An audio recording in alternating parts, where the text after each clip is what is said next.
an average American family. They're well-to-do. They're living in a well-to-do area, beautiful area. There's four of them living in the house at the time. There's a little girl that's 6. There's a brother who is older, and there's a mom and a dad. And one evening back in December, on December 26th of 1996, there was a 911 phone call placed by Patsy Ramsey. And she was frantic on the phone. She was hysterical. You can hear it in her voice. And she's calling and she's saying that she had just found a ransom note on the stairs and that her daughter was missing. And she said something to the effect that we have a kidnapping here and that they needed some help right away. And she's like screaming. She's on the verge of hysterics. I mean, if she isn't hysterical already, and asking for them to help. They said they're sending out help right away. She hangs up the phone. She starts calling friends and neighbors. I think at this point in time, I guess she's thinking it's a kidnapping. Why you don't invite your neighbors over for a party? Because that in essence is destroying evidence. And, I don't want to judge these people. If anything had happened, to my child when they were in my home at this very young age, I can't say how I would have reacted either. But with all the people who became involved in this situation, you think somebody there would have had a level head and say, hey, this is a crime scene. If you want to find your daughter, we need to exit stage left and let the police come in and do their job. Okay. So Boulder police comes in. They ascend. They are 2 minutes and approximately 5 or 10 seconds away from the Ramsey household at 755 15th Street. They get there. They look around. The house is full of people. The lead investigator doesn't invite anybody to leave the house. They just leave it as it is because it is an extremely affluent area. I think they feel that politics are going to be involved right from the very beginning. And there was extreme accusations made about politicking going on in this investigation while it was going on as well. So,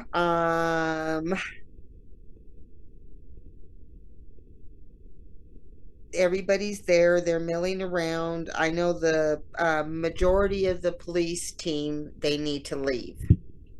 And I guess they got to go check their resources or start validating information there back at the police department. I don't remember the exact reason that they need to go out there and leave Detective Linda Arndt there with all those people and the Ramseys.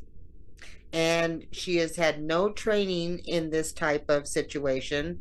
Neither did the Boulder Police Department, for that matter. They get like 1 or 2 murders a year in this extremely affluent area, and they were extremely not prepared for what happened.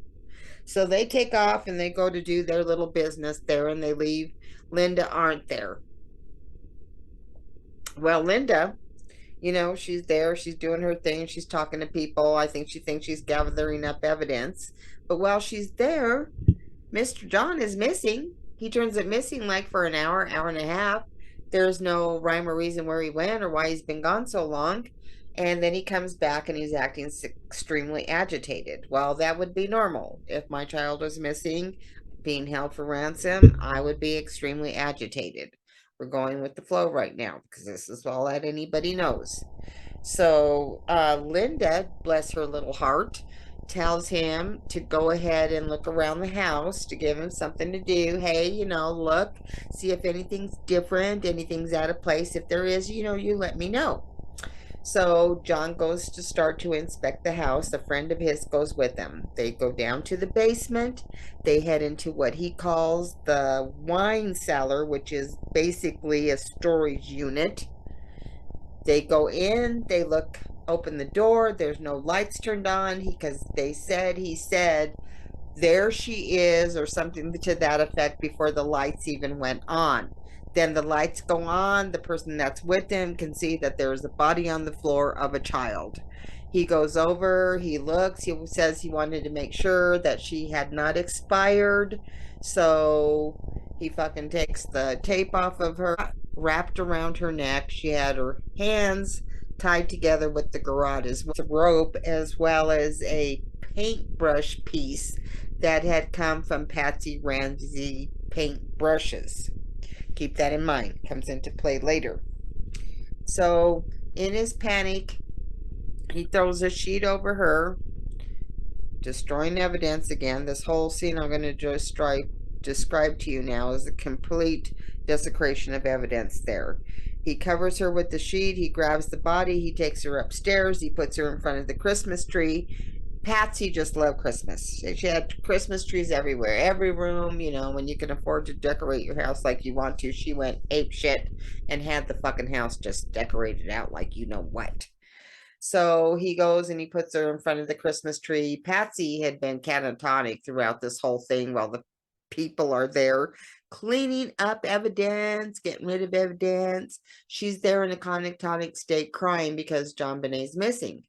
And of course, no, I guess it doesn't occur, like I said, to anybody that there's evidence there that's being destroyed.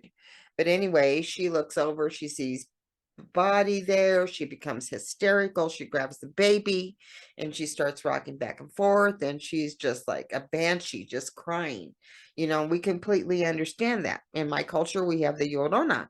So yeah, it's craziness. It's crazy. And so she's carrying on and she's going like this. And then Linda Arndt comes in and then she moves the body again. So the body gets moved a total of 3 times. 3 times. So you have no idea what's going on after that. And I don't want to be judgmental, but honestly, I think the challenge in the resolving this case is monumental.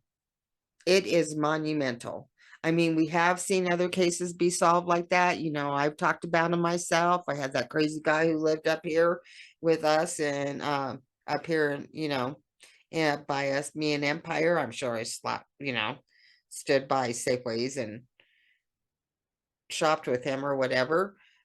But anyway, there's a lot of evidence that has been destroyed in this process. I'm not really sure that we can get an accurate accounting now of what happened, or that we'll even be able to find who the true perpetrator is. So I put this out there to you, my Trues Clues aficionados. Follow the clues to the crime scene. What do you think? Do you think it was an intruder? Do you think it was an internal? Right? So time goes by, and people are still like, we don't have a clue what's going on here. The Ramseys have not spoken to the police at all. The police keep telling them that they want to do an interview with them, but they want them to do an interview with them separately. The Ramseys are like, hey, you want to interview us? You got to interview us together. And that already planted seeds of suspicion with the public, because the public feels like you would do anything to resolve the situation if that was your child that was missing. Because the ransom note that came was suspicious. For one thing, or two things about the ransom note. The amount of the ransom note was $118,000. That was a very odd amount. And the FBI said normally you ask for, like lots and lots of money, not such a specific amount or such a small amount as this. Well, in the investigation, it turns out to be that was the amount of John Ramsey's bonus from his job for Christmas. There's very few people who would have known that. I guess you could have found out if you were looking, but basically Patsy would have known and he would have known. There wasn't anybody really outside of that realm who would have known to ask for that strange number, which put suspicion onto the family. So when they looked at the ransom note, the note appeared to be written by Patsy as well. Whoever wrote the note on Patsy's notebook, sat at the kitchen counter there, took all the time in the world to just write up that note. And some people think that it was a family deal because it took that long to get the note into place. When the Ramseys went on CNN, which by the way was before they interviewed with the police, that they said that they thought because the police thought it was Patsy, that it would have been a female who wrote the note, which is interesting because there has been a theory out there saying that there was more than one person involved in this. And the note itself, as a ransom note, was just weird as shit. You know, it had just was worded weird. It talked about some kind of activist group or whatever the fuck they are that didn't really make any sense at all. So, I just, oh, it is so hard to get over the fact that there wasn't somebody out there with enough knowledge or enough common sense or enough coolitude to suggest to these people, do not touch shit. Leave it alone. Okay, enough of that said. It's not going to make anything better. It's not going to change anything at this point in time. So back to my story here. Looking at my notes to see where I left off because I'm trying to keep it in chronological order. So the Christmas bonus is the last thing we talked about. On December 31st of 1996, JonBenet was buried in Atlanta, not in Colorado, as the Ramseys felt that Atlanta was their home all along. They just moved here because John was working here. They didn't really consider this their home. They actually wanted to go back the day that the murder had happened. The Linda Arndt, I believe it is, busted him on the phone trying to make plans to fly out on his private plane for him and his family to go back. I look back at this and I think, well, if I had enough money and my child had just been murdered in my home, I would want to exit stage left. I would want to get the hell out of there. They stopped him from leaving, told him that they had to stay here for the investigation, which is a completely cop thing. I mean, anybody who watches, those numerous cop shows on TVs knows that. So they said, okay, they relented and they said they would go ahead and stay here and let him complete the investigation. But they would not go for an interview. It was quite some time before they showed up for an interview because of the whole, we need to interview you separately. They didn't feel that was necessary. So they went on to CNN. And at the time they went on to CNN, this chick, talking about Patsy, was a complete wreck. You can tell that she was under the drug influence. She had just lost her child, and I'm sure, they had a combative relationship, it sounded like, but that they also were pretty close.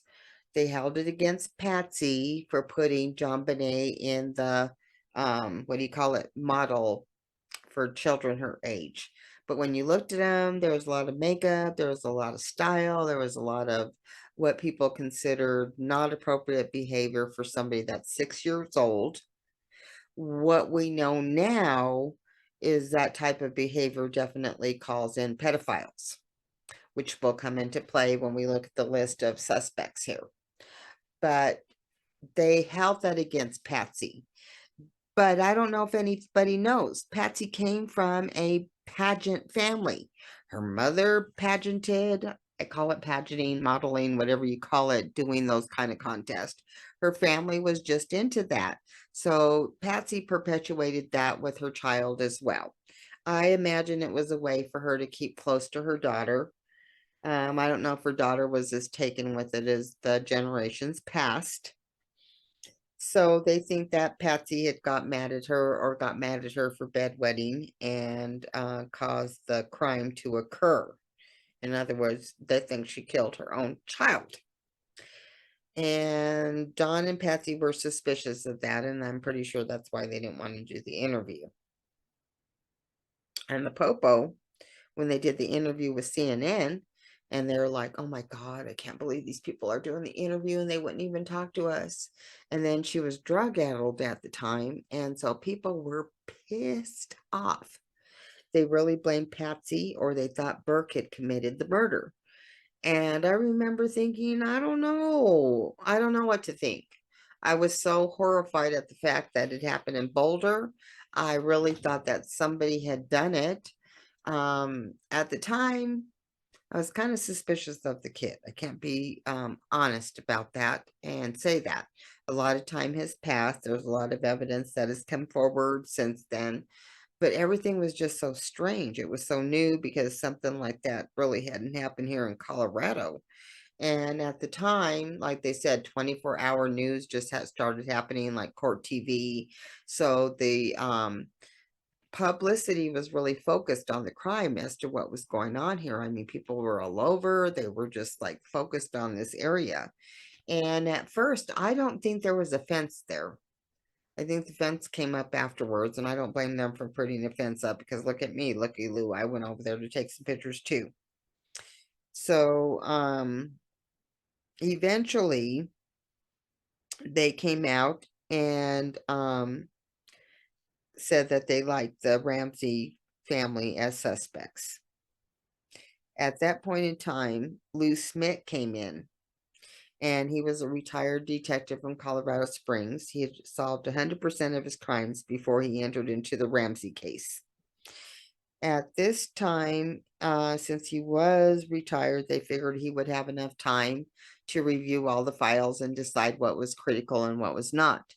He took the time to go a deep in dive onto all of the evidence that was presented. When he reviewed the evidence and he reviewed the video, he pointed to that there was a suitcase that was underneath this open window that you would call into this crawl space. The Boulder Police Department, and I'm not sure if the FBI felt that way because they eventually came across the intruder theory too, but Lou Smith felt that somebody had perpetrated from an outdoor area, not from within the family, but had broken in through the basement. There was a basement, floor level break into the apartment by going into this little escape hatch or maybe open window, but code, you would have to have a way to break out if the place was on fire. So they think that the windows were too small to get in, and one of the windows were broken, which John Ramsey attested to later. He had broken into the window but never had it fixed because he forgets his keys a lot. So Lou Smith thought that there was a perpetrator that came in from the outside. The Boulder Police Department disputed that, saying that there was soot, dirt, spider webs that had not been disturbed. Otherwise, they would have been disturbed if somebody came in there. On the inside of the floor, inside the room, there was a bluish gray suitcase that, according to John and the housekeeper, that suitcase was not stored in the basement. It was stored in a different area, was then downstairs by that window. Now, I do remember initially something saying about Lou Smith saying there was a footprint or something on there. But anyway, they had found a high line, tight line, or something like that footprint outside of the house. So he established the theory that it had been an outside intruder. The Boulder Police Department were not too crazy about that idea at all whatsoever, because they wanted to concentrate on the Ramseys because they liked them. And I remember watching that Joe Kinda, and that kind of upsets me watching that show sometimes because he says he tries to make the person he suspects fit the crime. And I kind of liked him for this, but I kind of had to make his actions fit what was going on. Lou came on the scene. He looked at the evidence and he felt like it was an outside intruder. Boulder Police Department didn't agree. Colorado FBI eventually had the idea that it could have been an outside intruder. So Lou Smith bounces. He goes on his way. The Boulder Police Department also made effect to the fact that Lou had become too close to the family. He really liked them. He didn't think they were the one that did it. He was an old school detective. He had prayed with the family. that they would get the child back, and that completely pissed the Boulder Police Department off. And then, let me see here.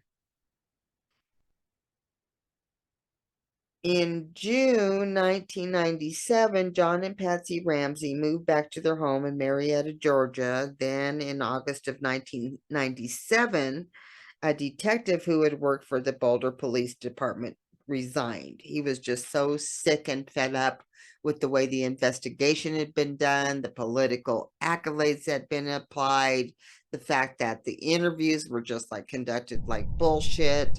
Patsy Ramsey and John Ramsey had told all their friends and family, don't interview with anybody, don't talk to the cops, don't talk to the press. Of course, some people did what they wanted to do, and they were definitely contacted and reprimanded by the Ramseys if they did. In September, the grand jury began their investigation to see if there was enough evidence to proceed, like they always do. On October 13th, the grand jury completes their investigation, and the district attorney, Alex Hunter, comes forward and did a big-ass news conference and said that him and his team didn't necessarily say that the grand jury, but him and his team decided that they were not going to pursue because there was not enough evidence to pursue.